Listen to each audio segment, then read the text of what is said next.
ಚರ್ಚೆ ಮುಂದುವರಿಸ್ತೀನಿ. ಎಸ್, ಪದ್ಮಜ ಅವ್ರ ಹತ್ರ ಮಾತನಾಡ್ಬಿಡ್ತೀನಿ. ಪದ್ಮಾಕ್ಷಿ ಅವರೇ, ಒಂದು ದರ್ಶನ್ ಬಗ್ಗೆ ಮಾತನಾಡ್ತಾ ಇದ್ವಿ. ಅಟ್ ದ ಸೇಮ್ ಟೈಮ್ ಉಳಿದಂಥ ಆರೋಪಿಗಳ ಬಗ್ಗೆನೂ ನಾವು ಮಾತನಾಡಬೇಕಾಗತ್ತೆ. ದರ್ಶನ್ ಒಳಗಡೆ ಇದ್ರು, ಆ ಫ್ಯಾಮಿಲಿಗೆ ಆ ಮಾನಸಿಕವಾಗಿ ಆ ನೋವಿರುತ್ತೆ, ಬಟ್ ಫಿನಾನ್ಷಿಯಲಿ ಅವ್ರಿಗೆ ಯಾವುದೇ ರೀತಿಯಾದಂತಹ ಸಮಸ್ಯೆ ಇಲ್ಲ ಸದ್ಯಕ್ಕೆ ಅಂತ ನಾನು ಭಾವಿಸಿದ್ದೀನಿ. ಆದರೆ ಉಳಿದಂಥ ಆರೋಪಿಗಳಿದಾರಲ್ಲ, ಒಂದು 2-3 ಜನ ಬಿಟ್ಟು, ಈ ಪ್ರದೋಷ್ ಅವ್ರನ್ನೆಲ್ಲ ಬಿಟ್ಟು ಬಹುತೇಕ ಅಲ್ಲಿ ಅವತ್ತು ದುಡಿದು ಅವತ್ತು ತಿನ್ನುವಂಥ ಹುಡುಗರೇ ಇರೋದು. ಇವತ್ತು ಅದ್ರಲ್ಲಿ ಸುಮಾರು ಜನ ಹೊರಗಡೆ ಇದ್ದಾರೆ, ಅವ್ರ ಕುಟುಂಬಗಳು ಕೂಡ ಇವತ್ತು ನರಳ್ತಾ ಇದೆ.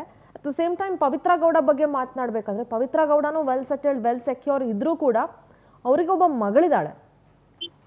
ಸೊ ಈ ಎಲ್ಲ ವಿಚಾರಗಳು ಆ ಮಗಳ ಮೇಲೂ ಕೂಡ ಸಾಕಷ್ಟು ಪರಿಣಾಮ ಬೀಳ್ಬಹುದು, ಅಥವಾ ಪವಿತ್ರ ಗೌಡನ ಮೇಲೂ ಪರಿಣಾಮ ಬಿದ್ದಿರಬಹುದು.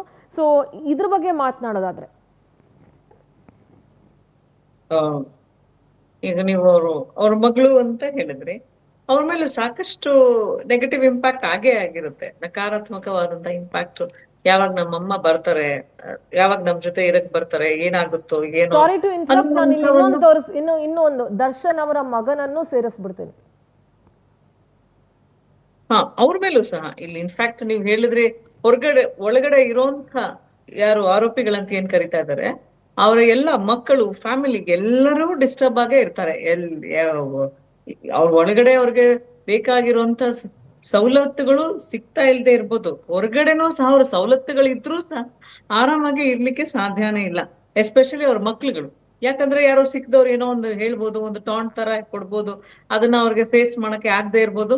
ಅವರಲ್ಲೂ ಸಾಕಷ್ಟು ಮಕ್ಕಳಲ್ಲಿ ಎಸ್ಪೆಷಲಿ, ದೊಡ್ಡವ್ರಿಗಾದ್ರೂ ಅಟ್ಲೀಸ್ಟ್ ಅರ್ಥ ಆಗುತ್ತೆ ಅಂತ ಒಂದು ಪರಿಸ್ಥಿತಿ ಇರುತ್ತೆ.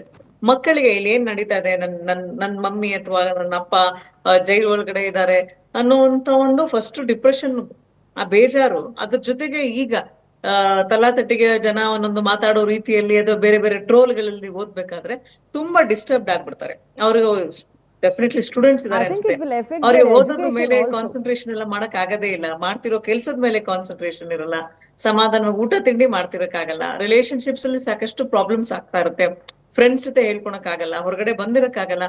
ಸೊ ತುಂಬಾನೇ ಡಿಸ್ಟರ್ಬ್ ಆಗಿರ್ತಾರೆ, ಎಸ್ಪೆಷಲಿ ಅವ್ರ ಮಕ್ಕಳುಗಳು. ಎಲ್ಲ ಬರೀ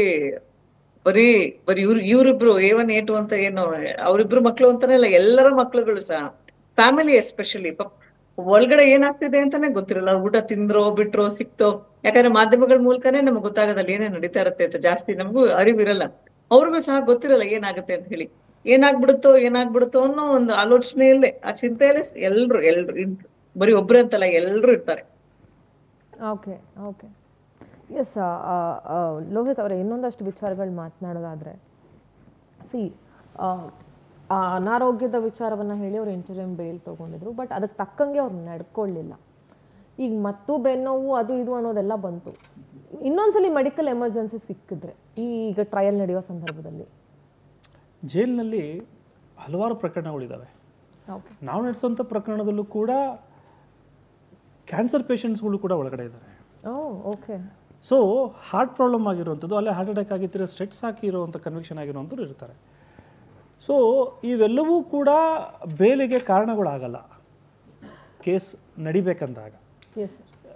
ಸೊ ಏನಾಗುತ್ತೆ, ಅವ್ರಿಗೆ ಅನಾರೋಗ್ಯ ಇದೆ ಅಥವಾ ಇದಿದೆ ಅಂತ ಹೇಳಿ ಪ್ರಕರಣದ ತೀವ್ರತೆ ಗಟ್ಟಿ ಇದ್ದಾಗ ಅದನ್ನ ಆಚೆ ಬರೋ ಹಾಕ್ಬಿಟ್ರೆ, so medical grounds will be the easiest ground ಆಚೆ ಬರೋಕ್ಕಂಥದ್ದು. ಇಲ್ಲಿ ಏನಾಗಿದೆ, ಮಿಸ್ಯೂಸ್ಡ್ ಇಟ್. ಎಸ್, ಹಿಂದೆ ನಮ್ಮ ಒಬ್ಬರು ಸೀನಿಯರ್ ಆಫೀಸರ್ ಅಫೆನ್ಸ್ ಮಾಡಿದರು, ಅಥವಾ ಒಬ್ಬ ಮಿನಿಸ್ಟ್ರು ಕೂಡ ಅದರಲ್ಲಿದ್ದರು. ಅಂಥ ಕೇಸಲ್ಲಿ ನಮ್ಮ ಕ್ಲೈಂಟ್ ಕೇಸ್ ಅಂತ ಹೇಳ್ಬೋದಾ ಸರ್ ನೀವು? ಅದೇ ಬೇಡ, ಈಗ ಭಾಳ ಹಳೆ ಕೇಸು ಅಷ್ಟೇ ಹೇಳೋದು. ಒಬ್ಬ ವಕೀಲರ ಒಂದು ಅನುಮಾನಾಸ್ಪದ ಸಾವು, ಅದು ಭಾಳ ಸೀನಿಯರ್ ಆಫೀಸರ್ಸ್ ಎಲ್ಲ ಸ್ವಲ್ಪ ಪ್ರಾಬ್ಲಮ್ ಆಯಿತು. ಆ ಕೇಸಲ್ಲಿ ಒಂದು ಇದು ತೊಗೊಂಡ್ವಿ ನಾವು. ಪ್ಲೀ ತೊಗೊಂಡಾಗ ಏನಾಯಿತು, ಅವರಿಗೆ ಸಯಾಟಿಕಾ ಇದೆ, ಸೊ ಈ ನೀಡ್ಸ್ ಸೆರೈನ್ ಅಟ್ಮಾಸ್ಫಿಯರ್, ಪೀಸ್ಫುಲ್ ಇದು ಮೈಂಡ್ ಇರಬೇಕು ಟು ರಿಕವರ್ ಅಂತ ಕೊಟ್ವಿ. ಕೊಟ್ಟಾದಾಗ ಕೋರ್ಟ್ ಏನು ಹೇಳ್ತಂದರೆ ಮೋಸ್ಟ್ ಸೆರೈನ್ ಅಟ್ಮಾಸ್ಫಿಯರ್ ಇರೋದು jail, so that is the best place for recovery. So reject ಹೇಳುತ್ತೆ. ಯಾಕೆ ಹೇಳ್ತಿದ್ದೀನಿ ಅಂದರೆ, ಪೀಸ್ಫುಲ್ ವಾತಾವರಣ ಬೇಕಿರಲಿಲ್ಲ. ಎಕ್ಸಾಕ್ಟ್ಲಿ. ಈಗ ನಾವು ಇಷ್ಟೆಲ್ಲ ಮಾತಾಡ್ತಾ ಇದ್ವಿ, ವಿಕ್ಟಿಮ್ ಬಗ್ಗೆ ಯಾರನ್ನ ಮಾತಾಡ್ತಿದ್ದೀರಾ? We have to sir. Victim ಬಗ್ಗೆ ಯಾರಾದರೂ ಯೋಚನೆ ಮಾಡ್ತಿದ್ದಾರಾ? ವಿಕ್ಟಿಮ್ಗೆ ಮಕ್ಕಳಿಲ್ವಾ? ತಂದೆ ತಾಯಿ ಏಜ್ಡ್ ತಂದೆ ತಾಯಿ ಇಲ್ವಾ? ಹೋಗ್ಲಿ, ಅವನೇನು ಕೋಟ್ಯಾಧಿಪತಿನ? ಅವನು ಇವೊಂದು ಗ್ರೇಟ್, ಮೋರೋವರ್ ಅವನದು ಇವನು great fan. What is this thing consideration he has got? Is he not a human being? ನಾವು ಇಲ್ಲಿ ನೋಡಬೇಕಾಗಿರೋದು ಅದನ್ನೇ. ಆ್ಯಸ್ ಎ ಪೊಲೀಸ್ ನಮಗಿಷ್ಟೇ, ವಿ ಆರ್ ನಾಟ್ ಬಾದರ್ಡ್. ಅವನು ಮಕ್ಕಳು ಬದುಕ್ತಾರ ಸಾಯ್ತಾರ, that we are not bothered. We are bothered those who killed the person who is considered to be innocent and poor. They should suffer, they should pay for it. ಅಂದರೆ medical ಗ್ರೌಂಡ್ಸನ್ನು ನಾವು ತೆಹಲ್ಗಿ ಹಗರಣದಲ್ಲೂ ಕೂಡ ನೋಡುವ ತೆಹಲ್ಗಿ ಅಂತ ಒಂದು ಕಾಯಿಲೆಯ ಪ್ರಕರಣವನ್ನು ನೀವು ನೋಡಿದಾಗ HIV ಅಂತಲೇ. ಜೊತೆಗೆ ಜೈಲಲ್ಲಿ ಭಾಳ ಫೆಸಿಲಿಟೀಸ್ ಇದೆ. ಯಾವ ಆಸ್ಪತ್ರೆಗೆ ಬೇಕಾದ್ರೂ ರೆಫರ್ ಮಾಡ್ಬೋದು ಜೈಲ್ ಅಥಾರಿಟೀಸು. ಜೈಲ್ ಅಥಾರಿಟೀಸ್ ಅವ್ರು ಗೌರ್ಮೆಂಟ್ ಹಾಸ್ಪಿಟಲ್ ಮಾಡಿದರೆ ಅಲ್ಲಾಗಿಲ್ಲ ಅಂದರೆ they can escalate it to the appropriate doctor ಅಥವಾ ಹಾಸ್ಪಿಟಲ್ ಮಾಡಿ ಟ್ರೀಟ್ಮೆಂಟ್ ಕೊಡಿಸ್ಬೋದು. But he should be under jail ward, even in the hospital ಒಂದು ಜೈಲ್ ವಾರ್ಡ್ ಇದೆ. ಈ ಪ್ರಕರಣ ಯಾವಾಗ ಇಂಟರಿಮ್ ಬೇಲ್ ಆಗುತ್ತೋ ಆಗ ಇದು ತೀವ್ರತೆ ಜಾಸ್ತಿ ಆಗುತ್ತೆ, ಅಂದರೆ ಕಾವು ಜಾಸ್ತಿ ಆಗುತ್ತೆ, ಪ್ರಕರಣದ ಕಾವು ಜಾಸ್ತಿ ಆಗುತ್ತೆ. ಕೊಲೆ ಕೇಸ್ನಲ್ಲಿ ಏನೂ ಆಗಲ್ಲ ಅನ್ನೋವಂಥ ಇದ್ದಿದ್ದ ಮನೋಭಾವಗಳು ಸಮಾಜಕ್ಕೆ ಇದೆ. ಏನಾಗಲ್ಲ ಬಿಡು, ಕೊಲೆ ತಾನೆ, ಆಚೆ ಬರ್ತಾನೆ ಅನ್ನೋ, ಇಟ್ಸ್ ಆಲ್ ಓಕೆ ಅನ್ನೋ ಥರ ಇದ್ದಿದ್ದ ಪ್ರಕರಣ ಇಂಟ್ರಿಮ್ ಬೇಲ್ ಆದ ತಕ್ಷಣ ಹೀಟ್ ಜಾಸ್ತಿ ಆಗುತ್ತೆ.